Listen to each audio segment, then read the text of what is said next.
Hello friends, and welcome to Gardening with Creekside. Today we are going to introduce to you a fairly large project that we are going to do this late summer before fall hits. Before fall hits, so we're got to get right to it. Yes, we do. So this is going to be the introduction. We are going to give you the grand scheme, the grand plan of what we are going to do. And then in just like 2 days, we're going to go ahead and start a little demo, just a little bit. A little demo. We're going to video that demo. Yeah, we'll video the that. demo Yeah, coming absolutely. up. I'll be coming up this week. Yes. Well, it might be next week. Might be next week. It might be next week. Okay. Yes. Okay, so what are we talking about? We are going to redesign.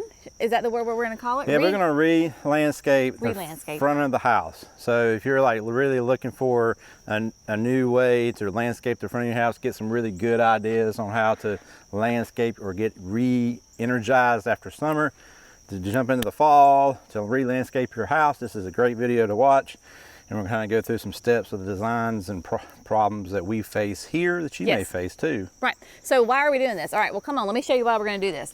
So as you can tell, the front of our house is very simply landscaped, right? So we have these boxwoods that have been in here for, gosh, at least 15 years. Because I think we put them in before Jackson was born. Yeah. So 15, 16 years. And plants have a lifespan, right? So these boxwoods, we think they're winter gems because it's been a hot minute since we planted them. But come on in here and you can see that these boxwoods are at the end of their life cycle.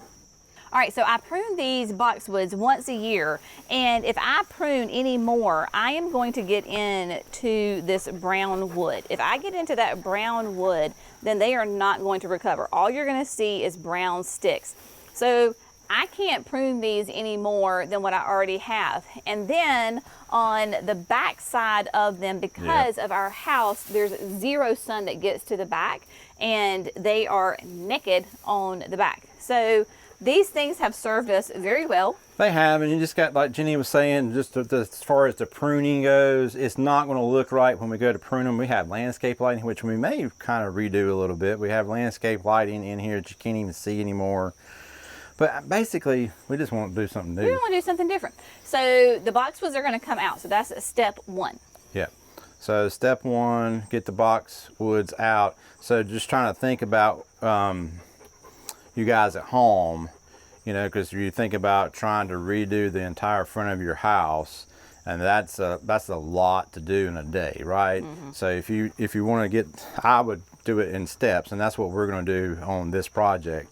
Is just we're going to take out the boxwoods, we're going to clean it all up, and then we're going to make sure all these beds is all cleaned up and pretty it back up, and then we're going to pause and, you know, really fine-tune our design and our project, re-look at it. Just like today, we were coming up with some new ideas about what's going on here. But we have several issues with water in this location that we're going to deal with, and which is a big part of the project. Right. So the boxwoods are going to come out, and then to kind of fast forward to give you the big picture of it, all the grass that you see here, and then the grass that wraps around all the way along between the driveway and this flower bed that we have up against the house, all of this grass is going to go away. So this is going to be one entire flower bed. So we're going to extend this bed all the way out so that there will be no grass here. But we have water to think about, like Jerry was saying. So walk us through this water issue. Yeah, so the water, when we built the house, and there was always going to be a water issue on this side of the house.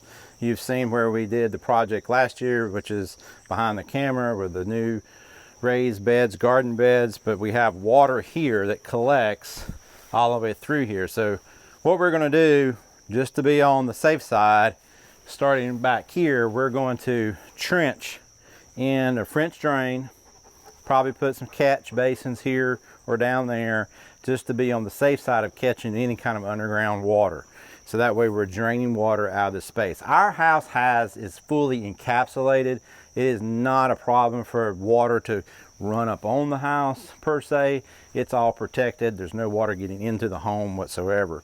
But that way it gives us a new creativity as far as this bed goes. We can extend this bed out, and I'm hoping just by looking at it that I'm going to be able to come all the way back to my high point back here, bring that grade to the driveway, so all water from here will come into the driveway, and then we're going to put an edging right here to separate the mulch and the gravel. Right. So before we get into the edging portion of it, this is where we've been talking about doing the boxwoods and at least extending the front of the house, those flower beds, for well over a year. Like we even kind of toyed with the idea of doing this last year, but we just decided not to. We had just come off this big project. And so when we were talking about this, Jerry said, well, why don't we do this? And he starts to dreaming. And you know, when Jerry starts dreaming, the big projects and the big ideas start happening. So what we're going to do, this is still fine tuning, but basically our sidewalk is concrete, right? And so because we have red clay soil, and then because of the way that the water runs, this concrete constantly stays dirty or stained. And we're going to switch it up. So we are going to do some type of like a gray stone, think cobblestone walkway here. That way it will match the gray that is on the at the new terrace garden. So all that gray will go together, including, you know, it'll match the house. And so we have water issues here. We always have water issues. Yeah, so like I said, when we built the house, they designed the water to go around this sidewalk and go into the front yard, but over time and the redirection of water, it has now found its way of coming across the sidewalk, which is why we have this situation. This is the low point here for water that's coming from the downspout or from the grass or anything like that's over here. So that provides for water to go. So that's what I'm making sure that I take care of back over here in the back, is the pipes and drains. Any water that's over here on this side of the house is going to flow underneath this walkway. We have pipe in the ground over here, so we can tap into that to allow that water to go out past those crepe myrtles down there. So what's really cool about all this is that we're going to do all planting bed like Jenny said to the right, and to the left right here all the way down, and we're going to come up with a good design, and we're going to swoop it all the way around the house. This will all be a 4 to 5 foot wide bed from the sidewalk coming all the way around to give us more depth in the planting, instead of just having like a single row of boxwoods. We're going to probably use boxwoods again. Jenny will get into talking about the plants in a minute. So that way we can get some depth in our planting instead of just a single row. And we've got some ideas on plants going around the Hortsman and everything like that. So lots of things going on that have to be done prior to the plants. And everybody was going to jump into the plants, but Jenny can give you some ideas on some of the plants that we're going to do. So as Jerry was saying, plants, let's talk about some of the more fun stuff and what we're going to do. So I do love boxwoods. I know people are very opinionated about boxwoods. I personally adore boxwoods, and so these have, like I said, have served us very well, but they're done and their time is over. So we're thinking probably it'll be some type of smaller boxwood, probably going to be in that new gen family, because they have better disease resistance to the boxwood blight, the boxwood moth, and so they have great resistance to common pests that plague boxwoods. So, and plus they do stay a little bit more tighter and more compact. The exact one that we're going to do will be to be determined. So that will be definitely in the back. So because, like Jerry was saying, this is going to be all one bed. So I think since we've now decided that this is going to be all one bed, we probably can plant both sides. This is what we just figure things out as we go. Probably can be kind of planted the same on both sides. So we're thinking that we could probably definitely get 3 layers in here. So we're going to have the beautiful evergreen of the boxwood, right? And then next, we want to go bold, and we love the Sunjoy Neo Barberry. I know some of you, again, have very strong opinions about barberries because they have thorns and they're deciduous. Personally, we love the color. We love the color contrast. We love the habit that the Neo is going to give us with that with the boxwood. And honestly, we don't care that it has thorns and that it is deciduous. That's okay because we will have that evergreen screen behind it. So we'll pop those in to give a really nice big pop of color into the landscape. And then I definitely want to do some hydrangeas. Maybe we'll do hydrangeas. I know that down here around the Hortsman, I want to, because this bed is going to be extended. So we'll have, as we come around the Hortsman, it's going to go wider. And then as we come around, it'll taper back into the existing bed. But this is a blue Atlas dwarf Hortsman, but she is very, very happy where it is, and it is growing quite well. There is, yes, we could go in there and thin out some of the limbs, especially some of the lower ones, but I want to do like a mass planting of Firelight Tidbit here. This is a nice petite dwarf panicle hydrangea. It loves the sun. It's nice and tight. It's compact. As you've probably seen, we have Brenna running around here like a mad woman. So if something happens, if there's a bunny in there and she takes off through there and happens to snap a branch, it is not the end of the world. They bounce back really, really well. So I know that we're going to have the Firelight Tidbits where you see these double up begonias, and so they will be tucked in here up against the Hortsman and the tea olives, and then we should still have some room to do annuals in front of that. Maybe we will and maybe we won't. Again, time will tell. And the first year that we plant the tidbits, we probably will have room. Now, come the second year, third year and beyond, maybe we don't because the hydrangeas get bigger. That's the great thing about those annuals, is that you can fill in while you're waiting on your shrubs and your perennials to get bigger. But coming back up here, you know, maybe we'll do if we want to do a different hydrangea, we can do a different hydrangea. We can do perennials. We can have annuals in there. That is where we're coming up with the grand scheme, and we don't always have it exactly nailed down to the exact plants and the exact number of plants. That's where we just kind of wing it. That's how we do our projects around here, and so it's a lot of fun. I don't know that we actually said this, but on the side, when we're walking back up here on the left side, we're going to have that flower bed also, so this will be wider right here, and then we're going to have that flower bed that goes down and follows, that mimics the whole shape of the sidewalk right here.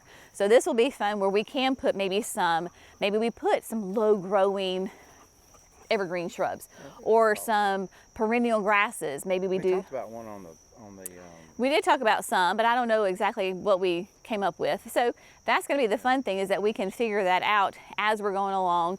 And then of course also what plants are available that we can use. So that's going to be a lot of fun. But in the meantime, before we get to there, we're going to, we got a lot of construction to do. And so the reason that we're doing this now is because so many of you, when we put the drone up, you comment about like how much you love our grass, like how pretty our grass is. Well, we have fescue grass. So in North Carolina, where we are in the Piedmont, we can either do a cool weather grass like fescue, or we can do a warm weather grass like Bermuda, centipede, Georgia, those type of grasses. Jerry and I prefer to have green grass basically the majority of the year, because your warm weather grasses go dormant in the winter and they turn brown. We like having the green in the winter time. The time that it looks the worst is really right now, but because we've gotten all this delicious rain, it looks fantastic. So when you have fescue in the fall, this is when you plug the grass. So that means you actually take a machine that has all these spikes in it. And so it goes through and it puts all these tons of holes in the grass, right in the soil. So you have these little clods of soil that look like your thumb everywhere. You do that, and then you come back and you overseed. So you're putting down new fresh fescue seed, also some fertilizers, those kinds of things, and then that's when you rejuvenate the grass. So we actually reseed in the fall, and you want to time it so that before it gets too cold, but you can't do it when it's too hot. Try to get it before a little bit of rain. It is all the perfect timing. So we want to tear all of this up and have it put back together before we do all of that to the grass, which will be roughly, what, end of September, early October? Mid to late September. Mid to late September. What we're shooting for. That's what the plan is. You can do it in October, but maybe you get a little cool. Earlier can be a little bit better in mid-September. So that is in why our we want to younger do that. days when we were married and living just the two of us, and I used to plug a lot, right? I would try to time it during some sort of tropical event, tropical storm, lots of rain in mid-September. We usually get those, and it would just germinate the grass seed for you. Yes, so that is the plan. So we're going to move with purpose. So the first thing that we will do, like Jerry said, is we are going to remove the landscape lighting. So that's a tip. So if you have wires, you have electrical, the only thing that we have in those beds is the landscape lighting, and those wires are very superficial. They're just underneath the mulch. So we'll pull out the landscape lighting, then we're going to get the excavator. The guys get to have some fun, get the excavator and get those boxwoods and pull them out, kind of clean up our mess, and then we will go from there. But that is the big project that we are going to do this late summer, and it's really going to give like a facelift to the whole house. Yes? Yeah, that's going to be great. That's going to totally change the front of the home. Yeah, I really think like the facelift of the house is going to play, it's going to change a lot and match up with everything that we did last summer over here with the terrace gardens and the garden boxes. You know, the colors of the hardscape, the new plants, the coloring in the plants. Is because this is old. This was done many, many, many years ago, and it's time to swap it out. It is. And then try to fix an issue that we have. Because the water has, speaking of this, come over here.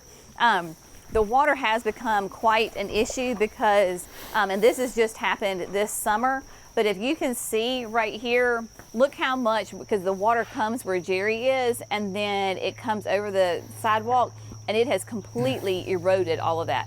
So you can see that, what, I don't know, 6-8 inches of that solid concrete, and it has completely eroded that. So we've got to fix this water issue anyway, so why not just go?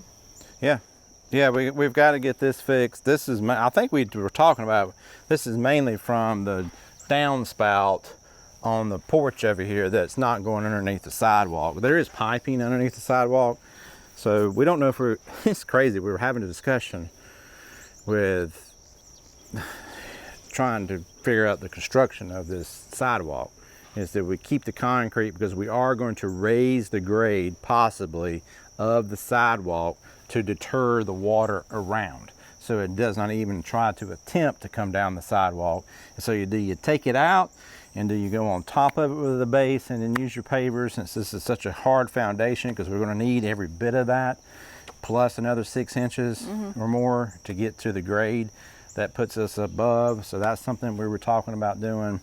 So there's lots of different calculations to come up with. There's a lot of different options available. So if you have found this kind of intriguing and interesting, or you would be like to see how we do projects around here, because we have kind of our own unique style of doing some projects, I want you to check out the video link that I am going to tag above, because that links you back to the terrace garden project that we did last summer. Do we have like a whole list on that? We do. We have a whole playlist that you can go see from the very beginning of the demo to the very end, even just recently, just doing some plantings in there. So that way you can see see us in action on how we demo projects and how we put it together. But yes, I will link that for you. So if that kind of stuff just intrigues you, check that out, because it was a whole massive project that we did this time last year. Yeah, we started in July last year, and there was multiple videos there. Everybody really liked watching that. Yeah. So if you're new to the channel, it's a good check out. It is. It is. Yeah. All right, my friends, as always, we will keep you updated on this project. You'll be with us every step of the way. Y'all have an amazing day. We'll see you in the next video. Bye, guys.